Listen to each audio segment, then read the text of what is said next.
بسم اللہ الرحمن الرحیم۔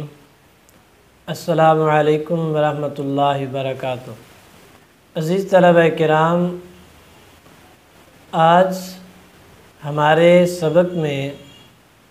ختم نبوت کا عقیدہ شامل ہے۔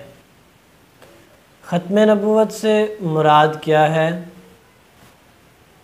ختم نبوت کا مطلب یہ ہے کہ اللہ رب العزت کے انبیاء کا سلسلہ حضرت آدم سے شروع ہوا اور حضور نبی مکرم صلی اللہ علیہ وسلم خاتم النبیین محمد مصطفیٰ صلی اللہ علیہ وسلم کی ذات پاک پر آ کر مکمل ہوا۔ الہیات،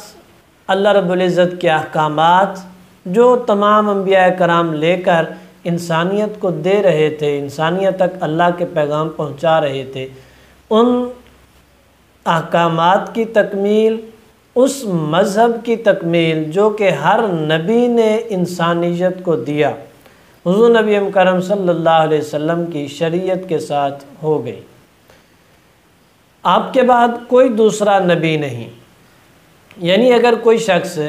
آپ کے بعد کسی دوسرے کو نبی مانتا ہے، کسی اور کے نبی ہونے پر یقین کرتا ہے،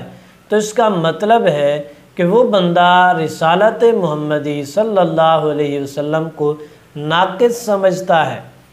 ادھورا سمجھتا ہے۔ نہ صرف رسالت محمدی بلکہ آپ سے پہلے جو انبیاء گزرے اور اللہ رب العزت نے حضرت آدم کے بعد حضور نبی مکرم خاتم النبیین صلی اللہ علیہ وسلم کی ذات تک جس سلسلے کو مکمل کیا، تو گویا کہ وہ آدمی اس پورے سلسلے کے اندر شک کرتا ہے اور اللہ رب العزت کے اس نظام اور سسٹم پر شک کر رہا ہے جو کہتا ہے کہ اللہ رسول اللہ کے بعد کوئی اور نبی ہو سکتا ہے، یا اگر کوئی نبی ہونے کا دعویٰ کرتا ہے تو گویا کہ وہ بندہ اللہ رب العزت کے قانون کا منکر ہے، رسولوں کی رسالت کا منکر ہے، رسولوں کے تبلیغ کرنے پر شک کرتا ہے اور رسولوں کے تعلیمات کو کامل نہیں سمجھتا، ناقص سمجھتا ہے۔ اس لحاظ سے خاتم النبیین کا منکر، ختم نبوت کا منکر، یا کسی کو رسول اللہ کے بعد نبی ماننے والا یا نبوت کا دعویٰ کرنے والا، ان بنیادوں پر گستاخ رسول قرار پاتا ہے، ان بنیادوں پر وہ غیر مسلم قرار پاتا ہے، ان بنیادوں پر وہ شخص اللہ کے دین کا، اللہ رب العزت کی ذات کا منکر قرار پاتا ہے اور مرتد قرار پاتا ہے، جس بنا پر اسے واجب القتل قرار دیا جاتا ہے۔ حضور نبی مکرم صلی اللہ علیہ وسلم نے ارشاد فرمایا اپنی ختم نبوت کے متعلق، حضور نبی مکرم صلی اللہ علیہ وسلم نے فرمایا کہ میری اور مجھ سے پہلے انبیاء کی مثال یہ ہے کہ جیسے کوئی ایک شاندار محل بنایا جائے، کسی نے خوبصورت عمارت بنائی اور عمارت تو بنائی مگر اس میں ایک اینٹ کی جگہ خالی چھوڑ دی، لوگ اس عمارت کا چکر لگاتے ہیں، اس کو دیکھتے ہیں گھوم کر ادھر ادھر سے، لیکن وہ جو ایک اینٹ کی جگہ ابھی خالی ہے وہاں پر نہیں لگائی، اس وجہ سے حسن اس کا ماند پڑ رہا ہے۔ فرماتے ہیں کہ وہ اینٹ میں ہوں،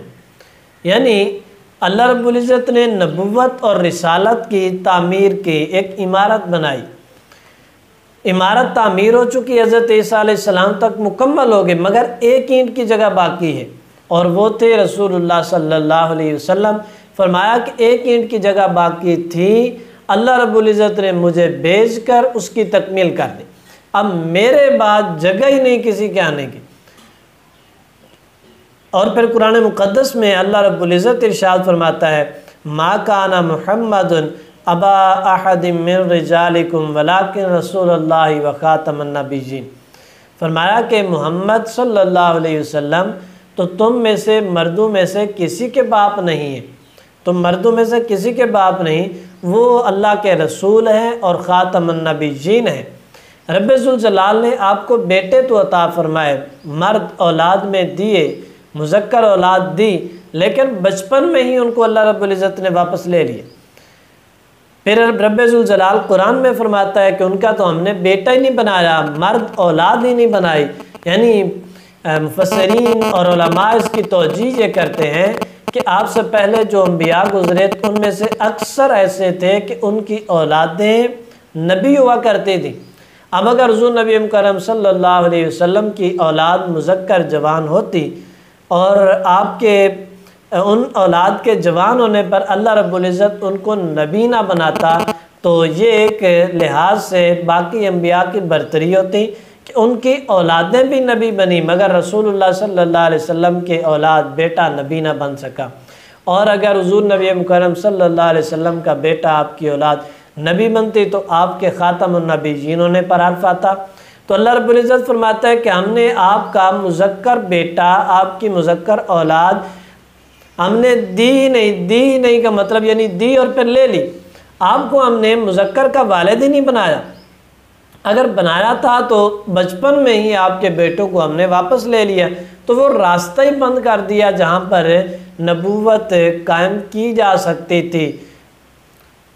یہ ختم نبوت پر بہت بڑی دلیل۔ پھر حضور نبی مکرم صلی اللہ علیہ وسلم کی احادیث ہیں۔ اسی طریقے سے قرآن مقدس میں رب ذوالجلال فرماتا ہے الیوم اکملت لکم دینکم، آج کے دن میں نے تم پر اپنا دین مکمل کر دیا، واتممت علیکم نعمتی، اور تم پر میں نے اپنی نعمت پوری کر دی، وردیت لکم الاسلام دینا، اور تمہارے لیے میں نے دین اسلام کو میں نے بطور دین چن لیا ہے کہ آج میں نے دین کو مکمل کر دیا۔ جو حضرت آدم سے چلا تھا مکمل ہو چکا ہے، اب اس کے بعد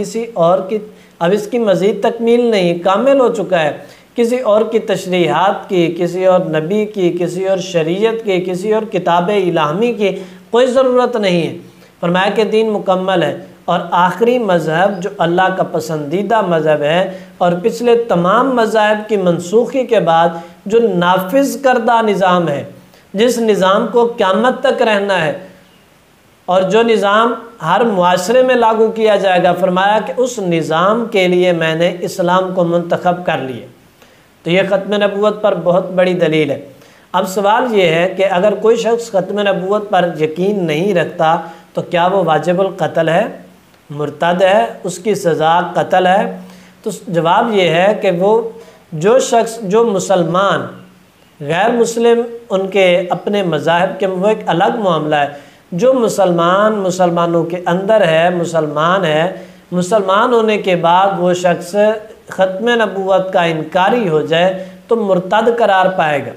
واجب القتل قرار پائے گا۔ یعنی دراصل جو شخص ختم نبوت کا منکر ہے یا وہ نبوت کا دعویٰ کرتا ہے یا کسی دعویٰ کرنے والے کو تسلیم کرتا ہے تو وہ